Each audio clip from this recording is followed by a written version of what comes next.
हाँ जी दोस्तों, अनप्लस लन पर आपका दिल से मैं स्वागत करता हूँ। अगर आप इस चैनल में पहली बार जुड़े हो तो प्लीज़ इसको सब्सक्राइब कर लेना और बेल आइकन हिट कर लेना जाके आपको वीडियो समय पे मिलते रहे। तो आज हम बात कर रहे हैं न्यू बैंकिंग रूल्स की जो आरबीआई ने लागू की है। इसके न्यू रूल्स आपको मैं बता दूँ, उससे पहले ये बता दूँ कि RBI unveils ECL framework. ECL का मतलब expected credit loss framework for bank from 27 अप्रैल। मतलब ये टाइटन कर रहे हैं, एनपीआर प्रोविजनिंग की है जो उसको टाइटन कर रहे हैं। अगर कोई कॉमर्स का स्टूडेंट है तो उनको थोड़ा बहुत तो नॉलेज है, लेकिन फिर भी आप सबकी जानकारी के लिए एक कॉमन बंदे के लिए एक कॉमन वीडियो बना के आप लोगों को एक्सप्लेन करने को करना चाहता हूँ और ट्राई कर रहा हूँ। तो प्लीज़ ज़रा इस वीडियो को अंत तक देखिए। तो इससे होता क्या कि बेसिकली एनपीए और प्रोविजन से कंपनी का जो बैंक्स है उनके प्रॉफिट कम हो जाते हैं मोटा मोटी। तो उस वजह से आप देखोगे जो भी बैंक्स हैं आज सब लाल लाल लाल में थे। अब मैं इसकी एक्सप्लेनेशन देता हूँ आपको एक बड़ी सरल भाषा में। अगर हम एक कॉमन बिजनेसमैन के हिसाब से सोचें कि अगर वो 100 रुपये का सेल करता है कोई आइटम, अगर वो 100 रुपये की सेल करता है और उसके खर्चे 40 रुपये के हैं, तो हम सोचेंगे उसने 60 रुपये बंदे ने कमा लिया, राम शाम जो भी है उसने 60 रुपये कमा लिए। लेकिन बैंकिंग में ऐसे नहीं होता है। बैंकिंग में होता है प्रोविजन और एनपीए, ये दो चीज़ें आ जाती हैं प्रॉफिट के बाद। मतलब उसके पास 60 रुपये, तो अगर उसने उसने 60 रुपये तो कमा लिए, लेकिन उसके ऊपर प्रोविजन और एनपीए होगा। अब आप पूछोगे ये प्रोविजन और एनपीए क्या होता है? ये प्रोविजन होता है इन टर्म्स ऑफ परसेंटेज और एनपीए होता है इन टर्म्स ऑफ डेज। होता ऐसा है कि जैसे हमने अगर अगर कोई राम शाम है उसने लोन ले लिया, समझ लो 1 लाख रुपए का लोन ले लिया और उसको 90 दिन और उसकी ईएमआई है और वो ईएमआई 90 दिन तक पे नहीं कर पा रहा। अगर वो 90 दिन तक पे नहीं कर पाता तो जो उसका लोन है उसको बैंक एनपीए घोषित कर देता है और वो प्रोविजन में हो जाता है। उसको बैंक्स को बेसिकली उतना अमाउंट साइड में रखना होता है कि फलाना राम या शाम ने उतने पैसे नहीं दिए तो हम उसको लॉस गिन के उसमें उसको साइड में रख देंगे। ये होता है बैंकिंग का बेसिक रूल। नॉर्मल में तो हमने 60 रुपये कमाई, लेकिन उस समय हमें क्या करना पड़ेगा, अगर उससे परसेंटेज 20 रुपया है या 30 रुपये, उसमें से माइनस हो जाएगा वो चीज़, वो प्रॉफिट लॉस जो प्रोविजन जो राम शाम ने नहीं दिए, तो वो 60 रुपये से घट के 40 रुपये, 60 - 20 हो जाएगा। तो बैंक को लॉस हो जाएगा 20 का और प्रॉफिट हो जाएगा सिर्फ 40 रुपये बच जाएंगे। जो हमारे नॉर्मल बिजनेस में जो नॉर्मल में होता है 60 रुपये, लेकिन बैंक को हो गए 40 रुपये।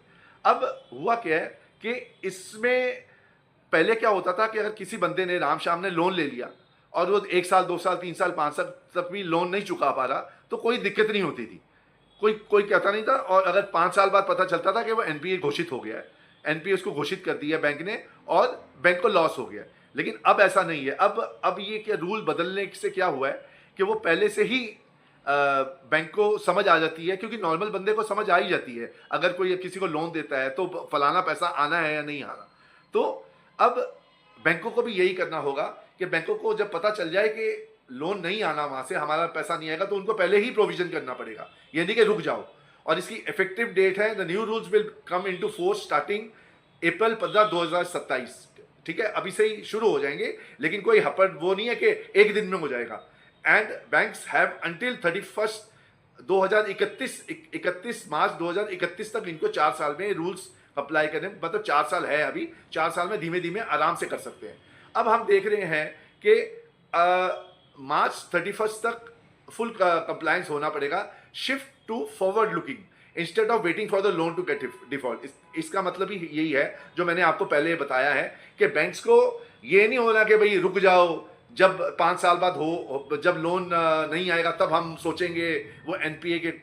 अभी वो सिस्टम नहीं। अभी एकदम हमें अगर लोन नहीं आ रहा 90 दिन तक तो हमें तुरंत बैंक को अपना रिजल्ट्स में घोषित करना पड़ेगा कि फलाना ने राम शाम ने पैसे नहीं दिए और उसको एनपीए घोषित किया है, तो प्रोविजन करो और उसके प्रॉफिट सीधा बैंकों के कम हो जाएंगे। बेसिकली बैंकों के प्रॉफिट कम होना शुरू है। अब इसमें देखो ईसीएल में अलग अलग कैटेगरी भी आई है। अब देखो सिक्योर्ड जो सिक्योर्ड एंड कॉर्पोरेट है वो पहले 0.40% था, अब सीधा 5% हो गया।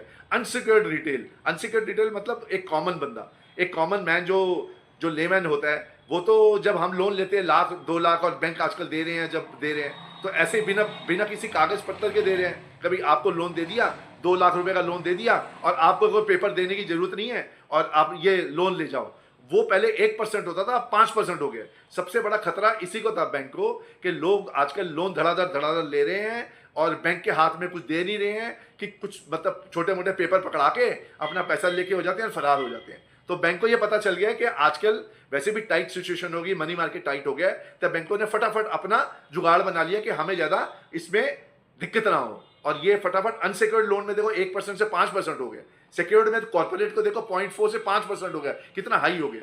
लेकिन आप देखो सिक्योर्ड रिटेल एंड कॉर्पोरेट में, वही आपको जो मैं कह रहा था, इंडिविजुअल लोन्स के हिसाब से देखो, गोल्ड ने अगर आप गोल्ड लोन लेते हो तो 0.25 से हो गया कितना कम, ठीक है, क्योंकि हमें गोल्ड लोन में 0.4 से हो गया, माइक्रो एंड स्मॉल में 0.25 से 5% कर दिया है, क्योंकि हम प्रॉपर्टी में या उसमें देते हैं तो हमें क्या कहते हैं, हमें पता है कि बैंकों को पता है कि अगर हमने उनको लोन नहीं चुकाया तो बैंकों के पास सोना पड़ा है, या प्रॉपर्टी के अगेंस्ट हम लोन लिया, या घर बनाने के लिए हमने लोन लिया, या घर खरीद रहे हैं हम लोन लिया, तो उनको पता है अगर हम लोन नहीं पे करेंगे, ईएमआई नहीं पे करेंगे, तो हमारी प्रॉपर्टी जब्त कर लेंगे।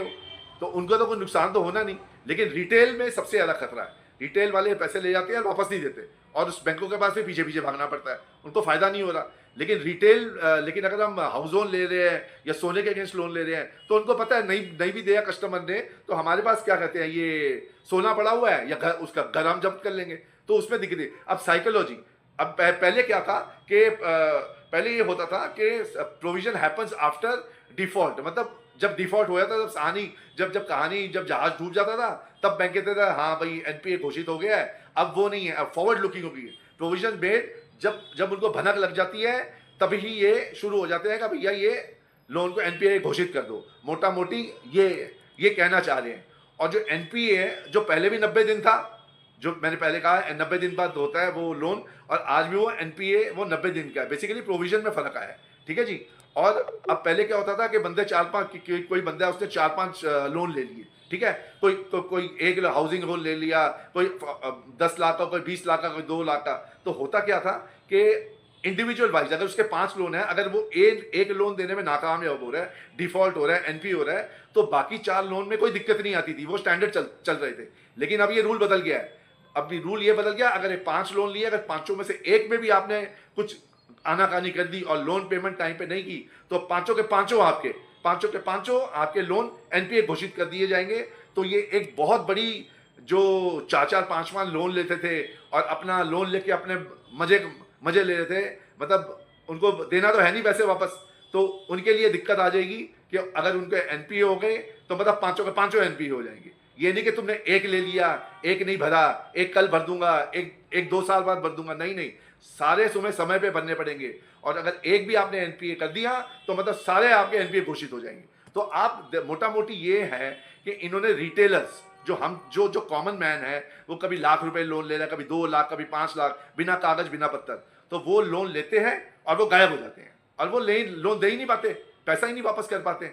अब वो उसके कारण अलग अलग हैं, नौकरी चली जाती है, या बेरोजगारी है, या जो नहीं लोन दे पा रहे हैं, या वो इसी इंटेंशन से आते हैं कि भाई हम पैसा ले लेंगे बैंक से 2 लाख 5 लाख, देना किसने है। ये कॉमन मेंटालिटी हो गई है। तो इसको बैंक ने काटने के लिए, इसको हटाने के लिए बैंकों ने ये कहा है कि अगर तुम लोन ले रहे हो, तुम्हें लोन नहीं दे रहे हो, तो पहले ही बैंकों को पहले ही एनपीए घोषित करना पड़ेगा। उनको पता चल जाए बैंकों के अगर नहीं दे पा रहे तो पहले ही घोषित करो। इससे क्या होगा, बैंकों के प्रॉफिट कम हो जाएंगे, जो तो उसकी मीटिंगें होती हैं, जो कॉर्पोरेट मीटिंग्स होती हैं, उस पर पता चल जाएगा। और जो Q4 के रिजल्ट आएंगे, जो Q4 के रिजल्ट आ रहे हैं, उसमें साफ पता लग जाएगा कि भाई बैंकों ने इधर उधर फालतू लोन दे रखे हैं, बिना किसी मतलब के लोन दे, जैसे येस बैंक का कांड हुआ था।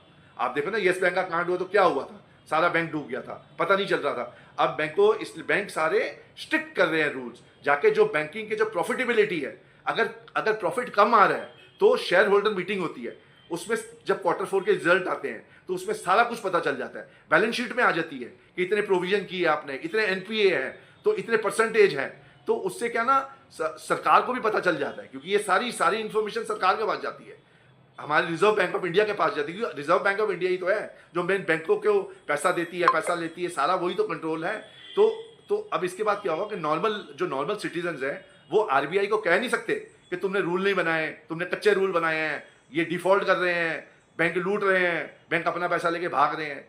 ये सब नहीं होगा ना। जो अंदर से मिलीभगत भी होती है ना बैंकों में, अंदर से मिलीभगत से भी लोन दे दिए जाते हैं लोन, और फिर वो जो अंदर होते हैं उनको कमीशन मिल जाती है और वो अपना बंदा जो है लोन लेके गायब।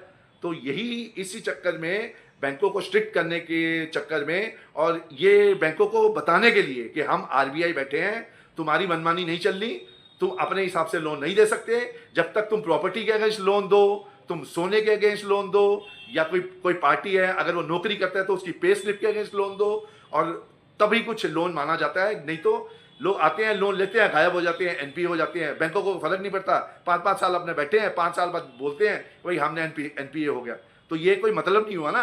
तो इसमें क्या है ना, आरबीआई ने अब स्ट्रिक्ट हो गई है। बस बेसिकली यही आज जो नया रूल जो आप चर्चा में आ रही है, जो आप देख रहे हो, यही रूल था, और इसके बारे में मैंने आपको रिपोर्ट की है। इसके बारे में आपको आसान शब्द में बता दिया, ताकि कॉमन बंदे को पता चल जाए कि ये जो न्यूज़ है, ये जो चीज़ है, ये किस टाइप की न्यूज़ है। तो ये मैं आशा करता हूँ कि आपको इसमें कुछ समझ आई हो। अगर आपको समझ आ रही है तो प्लीज़ कमेंट कीजिए, अगर आपको कुछ नहीं आ रहा तो भी कमेंट कीजिए। अगर आपको वीडियो अच्छी लगी तो प्लीज़ मेरे चैनल को लाइक और सब्सक्राइब कीजिए, जाके मैं आसान भाषा में आपको सब कुछ, जो भी न्यूज़ है, टेबल पे जो न्यूज़ होती है, आपको फटाफट आपकी और मेरी ज़बान में ही समझा सकूँ। तो प्लीज़ मेरे चैनल को जरूर सब्सक्राइब कीजिए। आप सब्सक्राइब करोगे तो मेरा हौसला बढ़ेगा, और मुझे आपकी ज़रूरत है। I need your help, because अगर आप मुझे सब्सक्राइब करते हो तो मेरा हौसला बढ़ता है, तो और मैं आपके लिए अच्छे वीडियोस बना के आपको दे सकता हूँ, और this is basically free of cost. आपको समझ आ जाएगी बात, ठीक है जी। तो प्लीज़ इस वीडियो के साथ मैं